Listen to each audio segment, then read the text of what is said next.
A ditadura torturou desde o primeiro dia, matou desde o primeiro dia. A Folha de São Paulo, ela retratava esse momento. Todos eram terroristas. E terrorista tem que morrer. O pessoal da polícia chegava, trabalhava com o revólver em cima da mesa. A gente que era jornalista, era a coisa que eles mais gostavam de prender, né? Ou você tira a sua bunda da cadeira, ou nada muda.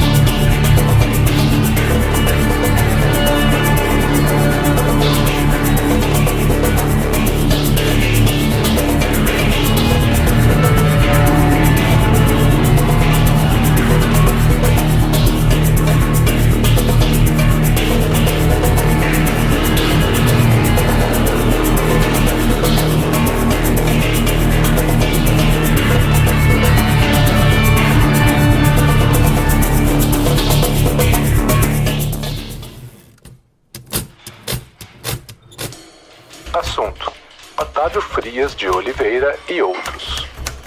Difusão: AC/SNI. Cadastro, pesquisa e informações DOPS. Informação datada de 8 de fevereiro de 1966 a respeito de investigações em torno da empresa Folha da Manhã, constando que os primeiros levantamentos dão conta de que, de fato, está correndo muito dinheiro para a compra de empresas, prédios e terrenos, por parte dos senhores Otávio Frias de Oliveira e Carlos Caldeira Filho, respectivamente, presidente e vice-presidente da Folha da Manhã S.A. Os próprios militares suspeitavam bastante, né, das operações que incrementaram financeiramente Frias e Caldeira. A nossa pesquisa, inclusive, encontra documentos produzidos pelo SNI que mostram que Carlos Caldeira Filho e Otávio Frias de Oliveira estavam constantemente sendo monitorados por conta desses ganhos bastante escusos ou minimamente suspeitos que levantavam, inclusive, a luzinha amarela por parte dos militares, por parte dos agentes da repressão. E depois do golpe, e no espaço de 5 anos, eles transformam esse jornal em um grande conglomerado de comunicação, adquirindo várias empresas, né? Litográfica Ipiranga, Jornal Notícias Populares, A Última Hora, lançando a Cidade de Santos, relançando a Folha da Tarde, tomando a liderança da Fundação Casper Líbero, comprando a TV Excelsior, na casa da Casper Líbero ainda tendo a Gazeta Esportiva, a Rádio Gazeta, depois eles vão lançar a TV Gazeta, tudo isso no espaço de 5 anos. Isso é realmente muito impressionante. Não se trata só da história de um grande sucesso de um grupo econômico. Quando você vai ver nos detalhes, há muitas denúncias de irregularidade na aquisição dessas empresas, na condução desses negócios. O Frias e o Caldeira, eles se conhecem na época em que o Frias ele era um dos diretores do BNI, né, Banco Nacional Imobiliário. E o Caldeira vai trabalhar com ele nessa época, né, era um banco comercial, mas que atuava também no setor imobiliário, mas o banco acaba entrando em falência. Frias e Caldeira são os dois sócios e que sempre se ajudaram mutuamente, nenhum foi desleal ao outro. Eles eram homens diferentes que se complementavam. O Caldeira, ele era uma figura mais, digamos, mais tosca, né? mais rude, assim, né? Ele era de Santos, né? Ele era um cara que tinha origem na construção civil. O Caldeira, ele sempre teve, assim, uma posição de um bom vivant. Ele era um sujeito que se vestia de uma maneira absolutamente informal, né? Ele andava de chinelos, né? Só roupa branca, né? Toda larga. Ele era um sujeito gordo, assim, até meio desajeitado. E o Caldeira era esse que vai tirar a lasca do que ele for comprar. Vai deixar por menos, né? O Frias era o cara das jogadas de governo, era o cara das políticas, né? As pessoas iam visitar, ele que recebia os ministros, presidentes. O Frias era um pouco mais refinado e o Frias, ele tinha uma origem no setor financeiro. Ele sempre se colocou assim como um empresário e que o papel dele era um papel de lucro. Ele tinha que trabalhar com coisas que dessem lucro.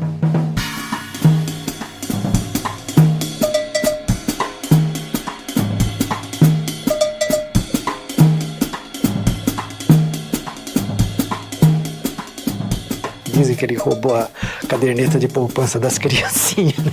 Mas, enfim. Com a falência do BNI, teve um episódio bastante emblemático, cujas vítimas eram criancinhas, né? Que ficou conhecido como o golpe do Canguru Mirim, que era uma espécie de poupança em que pais, padrinhos, madrinhas, adultos depositavam dinheiro para que essas crianças pudessem usar o recurso futuramente. E com a quebra do BNI, essas crianças e suas famílias nunca viram esse recurso. Era um projeto pessoal de Otávio Frias de Oliveira. Nota, a origem deles eram empreiteiros. É a mesma coisa que funciona uma empreiteira, que funciona o Odebrecht. Eu pago aqui, dou propina ali, faço não sei o quê para continuar. O Brasil é patrimonialista. O Frias era mais pensamento e muita ação. O Caldeira era muita ação e menos pensamento. Eles eram muito próximos, né? Assim, em todos os sentidos e tal, né? De frequentar a casa do outro, de botar os filhos para ser padrinho e tal, né? Eles eram unha e carne. O Otávio Frias e o Carlos Caldeira. O Carlos Caldeira construiu o Copan. Mas, fundamentalmente, eles tinham rodoviária. E a rodoviária é um comodato. Senhor Otávio Frias de Oliveira, a estação rodoviária irá funcionar mesmo? Sem sombra de dúvida, espera. No dia 25 de janeiro, ela será inaugurada. Vendo-se de fora, tem-se a impressão que a estação é pequena para comportar um movimento que exige uma cidade como São Paulo. Essa impressão é verdadeira? Realmente é assim. Vista de fora, ela parece pequena. Entretanto, não o é. Ela tem 11 plataformas de embarque. Portanto, com uma capacidade de partidas de 3.800 partidas por dia. Número folgado para as exigências atuais da cidade de São Paulo. Nas palavras do próprio Frias, era uma mina de ouro. Os senhores Frias e Caldeira são grandes comerciantes, demonstram ser, pelos pensamentos e ações, adeptos de mercantilismo. Passaram a explorar, por concessão municipal, a estação rodoviária, por eles construída numa praça pública, Praça Júlio Prestes, sem concorrência pública, graças à conivência do ex-governador Adhemar de Barros. Construíram um prédio, né, em cima de um bem municipal, que era lá o terreno e um pedaço da praça, e aí eles passaram a cobrar uma taxa de uso. Então a empresa pagava e cada passageiro pagava uma taxa para poder sair de lá. A estação será controlada pela prefeitura, pelo Estado ou por particular? Não, a estação é de iniciativa privada. A rodoviária deu um dinheiro que era uma coisa impressionante, né?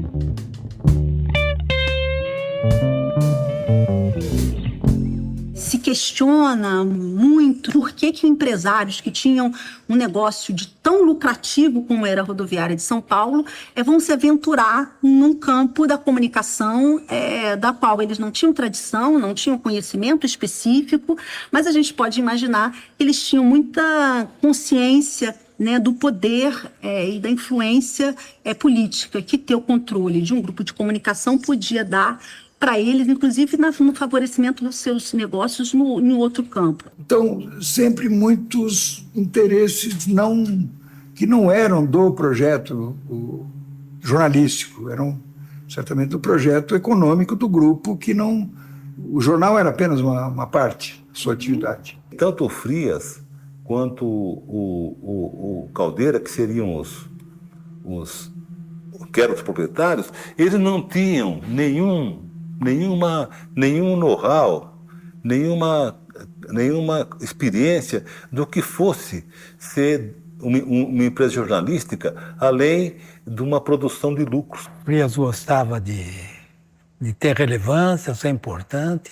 Ele não era do setor de imprensa, então ele queria ter essa relevância, ele queria ser reconhecido.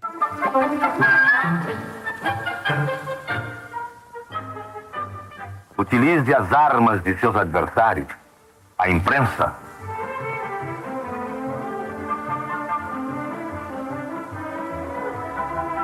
Havia também nessa época uma instituição de pesquisa chamada IPES, que era voltada para o pensamento conservador na área social, econômica e política. E o próprio Otávio Frias de Oliveira era um participante, um colaborador, pagava mensalidade para o IPES, que organizou e deu sustentação para o golpe militar de 64. A nossa pesquisa, inclusive, menciona, né, um carnê de colaboração financeira do Otávio Frias de Oliveira, que mostra que tinha ali uma relação orgânica e contínua anterior ao golpe de 64 e posterior ao golpe também.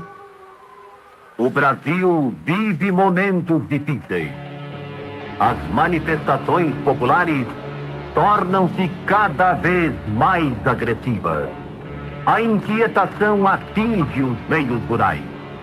Os demagogos agitam a opinião pública. O Frias tem um histórico de participação no movimento 64 todo. Notoriamente, uma articulação de várias forças conservadoras, que incluem, sobretudo, militares, parte dos agentes políticos mais proeminentes no cenário nacional, no Congresso, sobretudo, e, sem dúvida nenhuma, de parte significativa do empresariado brasileiro. A ditadura militar é uma ação de uma parte considerável das Forças Armadas que, mercenária, se coloca a serviço da burguesia nacional ligada ao imperialismo dos Estados Unidos. E eles criam as condições para ser dado o golpe baseado em mentiras e passa a ter um projeto extremamente agressivo que começa por retirada de direitos.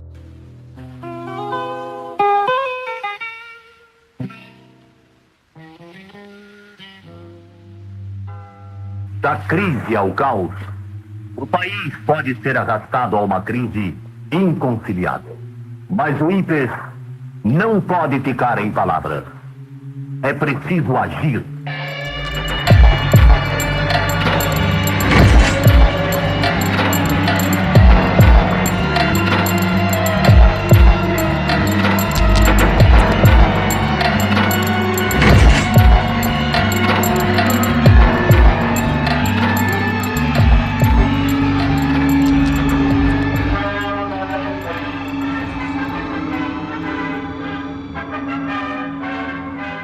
Eu fui trabalhar na Folha dias antes do golpe. O golpe de 64 eu acompanhei de dentro da Folha.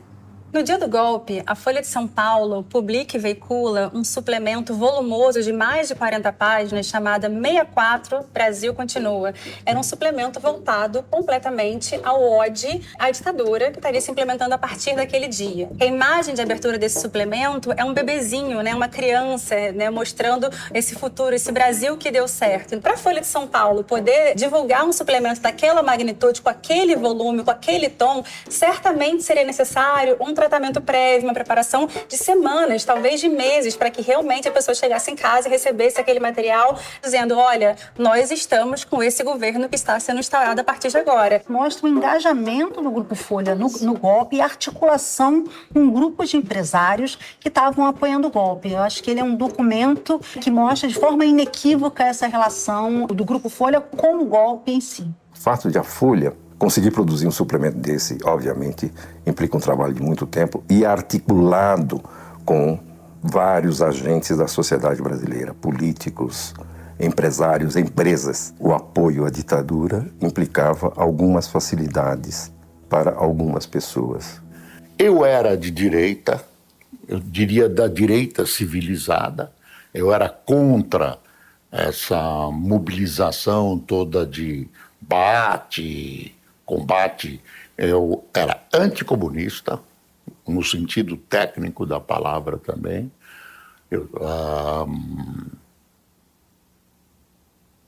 Como estudante, também participei das manifestações de 64, com as informações que eu tinha naquela época. Participei, festejei a chamada revolução, né, o golpe. Apoiei. O golpe foi dado, vai ser implantada uma ditadura, que era óbvio, né? E precisamos lutar contra ela. Quem tinha um mínimo de perspectiva revolucionária, mínimo de perspectiva de esquerda, verdadeiramente, sabia que tinha que lutar a partir daquele instante na clandestinidade. Nós tínhamos que fazer a Revolução Brasileira. Realmente é uma satisfação para nós termos a oportunidade de oferecer aos nossos caros ouvintes a palavra do dirigente revolucionário brasileiro Carlos Marighella. A luta revolucionária armada constitui a linha fundamental da revolução na América Latina, segundo palavras textuais da Declaração Geral. O problema hoje, para a maioria de nossos países, é organizar, iniciar, desenvolver e levar até o fim a luta armada. O método mais eficaz para levar avante a luta armada revolucionária é a guerrilha. Eu acho que a atitude de tomar um banco de assalto tem uma coisa que o Marighella viu o seguinte: o sistema financeiro vai financiar a guerrilha. Eles não estão financiando o sistema, e o sistema não é feito para eles vão financiar a guerrilha. Então tinha uma coisa do combate também, sabe? Toda ditadura militar sempre tem suporte empresarial. Então, essa está no próprio conceito. Mas eu entendo perfeitamente quem denomina de ditadura cívico-militar, ou civil-militar, ou militar empresarial, porque esses interesses estão sempre em comunhão. Houve um envolvimento dos empresários na época que não foi só um envolvimento distante. Não, foi um envolvimento organizado, logístico, né, planejado. Não foi uma questão de menor importância.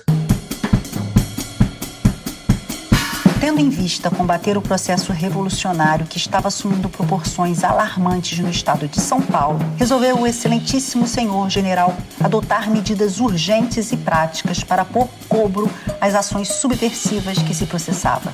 Assim, criou a chamada Operação Bandeirante, OBAN, obtida pela integração dos diversos órgãos, ordenado pelo Segundo Exército, compor-se-ia de elementos das Forças Armadas, desta Secretaria, DEOPS, PM e SNI-ASP.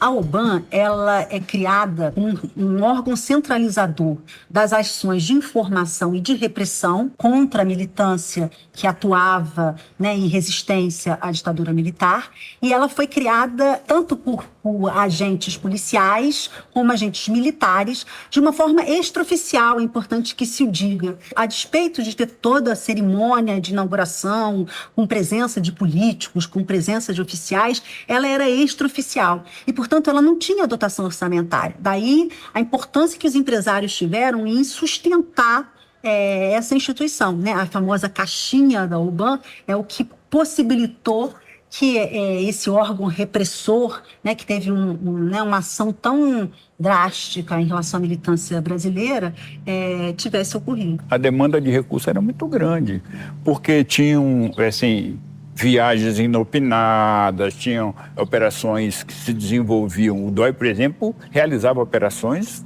fora do âmbito do Segundo Exército, não é? E da segunda região militar, que é Mato Grosso, tá?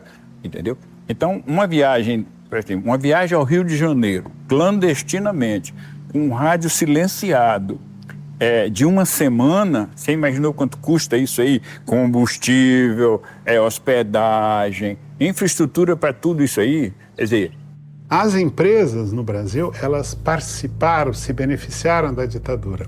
Elas financiaram e elas foram formalmente, nesse financiamento, foram colocadas na posição de cúmplices. Em 1968, explodiu em São Paulo uma extraordinária onda de subversão ostensiva que abalou a opinião pública e intranquilizou todos os setores da vida paulista, em particular o meio empresarial. O Caldeira era o cara que se apresentava publicamente como o cara de direita, e o Frias era o que organizava. A impressão que eu tenho é que o Frias botou sua força, botou dinheiro, botou envolvimento, entendeu, da máquina que ele tinha. Para a repressão, como é que ele pode ser um cara legal? muitas atrocidades foram cometidas. Se assim não fosse, não é, os órgãos de repressão teriam suas limitações, como tinham, né? E foram, assim, instrumentalizadas por essas empresas aí. A Alban era uma quadrilha financiada por grandes empresários.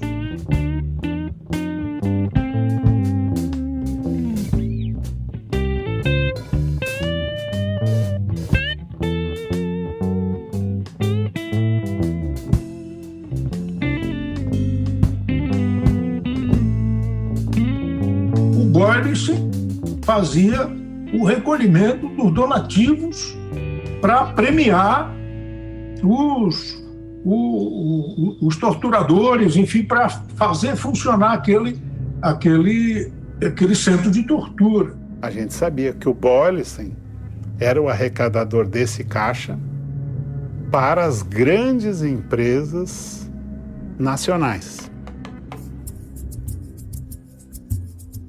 Ele era o caixa, ele era o arrecadador. Tá? Como se sabia também na época que o Paulo Henrique Savaia Neto era o arrecadador das multinacionais. Ele era assessor do Delfim Neto. Ele fazia a arrecadação às grandes multinacionais, às multinacionais. Estava no poder, cara. Nunca teve um poder tão poderoso quanto tinha aqui. A máquina do dinheiro era rodada pelo Delfim. As reuniões da caixinha para financiamento da repressão eram na Fiesp. O Delfim Neto vinha, fazia sempre um relatório de como o Brasil andava bem, de como o milagre estava cada vez aumentando mais o bolo, que um dia iria ser dividido, e depois o Boylicen recolhia o dinheiro. A gente encontrou um documento que é bastante interessante para a gente poder perceber a relação de Otávio Frias de Oliveira com Henning Albert Boylicen, que era o dirigente do Grupo Ultra. Esse documento, referente a um insumo, a um mineral chamado xisto betuminoso, ele revela que os interesses comerciais do Boylicen seriam afetados se a exploração desse mineral pudesse vir à tona no Brasil. Em maio, pelo menos na Folha, houve a proibição. Não é permitida pela direção qualquer notícia sobre xisto betuminoso. No caso da Folha, pelo menos, estamos informados que essa proibição foi imposta pelo senhor Henning Albert Boylicen, um dos comandantes do Grupo Ultra. Boylicen é dinamarquês de nascimento e brasileiro naturalizado, muito ligado a Otávio Frias de Oliveira. Isso mostra que havia ali uma parceria, né, dessas duas figuras, esses dois grandes dirigentes que estavam juntos no IPES e que também estavam juntos na forma, no modus operandi como as empresas atuavam no que se refere ao empréstimo de carros do jornal, no caso do Grupo Folha, e do Grupo Ultra, dos caminhões de distribuição do Grupo Ultra, para a repressão utilizar em ações de vigilância, campana, monitoramento, sequestro e assassinato de militantes. Claro que havia consciência da presença da Folha de São Paulo e da colaboração da Folha de São Paulo. Assim como havia consciência e certeza da colaboração e da presença da Ultragás e do Grupo Ultra com a repressão. Você entrava numa rua e tinha um caminhão da Ultragás parado, sem fazer nada, não podia ser outra coisa. E se não fosse por via das dúvidas, você saía fora da área. Que era um cara que cobrava ingresso para ver mulheres, companheiras nossas, sendo torturadas, né? Que empresários pagavam para isso. Que fornecia alimentação para os torturadores, que pagava para nos torturar. Tinha um prêmio para cada um de nós. O Lamarca, quando morou na minha casa, a cabeça dele valia $800 mil. Quando ele morre, um ano depois, lá na Bahia, era quase $2 milhões o prêmio. E todos os que participaram receberam. Que o Boylicen era uma pessoa que frequentava o DOI-CODE. E que ele era um sujeito que gostava, além de apoiar financeiramente, sei lá mais do que, de assistir às torturas no DOPS, no Alban. Ele frequentava o gabinete do seu Frias. Era de conhecimento lá, não digo todo mundo, mas entende, que ele frequentava.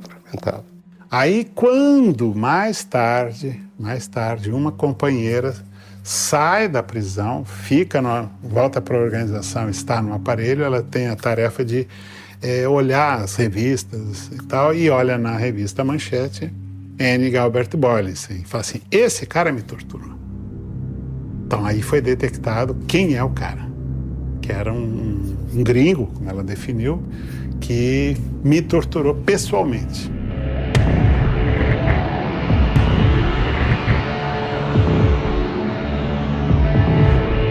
A execução do Boylissen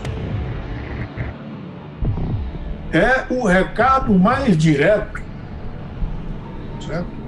Que a LN deu para os empresários para que eles entendessem. Não participem disso, porque isso pode ter consequências. Né? Não se tratava de uma ação de vingança individual, né? Se tratava de uma ação política. Então, se você me perguntar assim, foi correta a decisão de justiçar o Boylissen? Absolutamente correta. Absolutamente correta. Eu não tenho dúvida nenhuma. Um dos militares ali diz, o Boylissen foi só o que pagou o pato. Ali estava todo mundo com a gente naquele meio ali. É verdade. Era uma morte que dizia para os empresários para não colaborarem mais com a ditadura, não darem dinheiro. A gente não queria pegar o Otavinho, nem o Luizinho, os filhos do... Não, a gente queria pegar o Frias. Não era coisa, queria pegar o Frias e o Caldeira. Quando eles voltam comigo pro DOI-CODE, que me levam para a sala de tortura, eu vejo meu pai ali ainda, vivo, né, tá sangrando muito na cabeça e tal, amarrado na cadeira do dragão, e eu vejo que ele não tinha morrido ainda, que ele iria ser assassinado. A gente sabe o seguinte, que a propaganda tem um efeito, não é, da maior importância numa situação dessa. Pegaram, me jogaram dentro do carro, me algemaram e pegaram um NP e me enrolaram na cara. E ficou o carro rodando, sei lá quantas horas. Olha, a promiscuidade entre empresários e a repressão era evidente, né? Mas com a polícia propriamente dita, a polícia política, mais evidente ainda.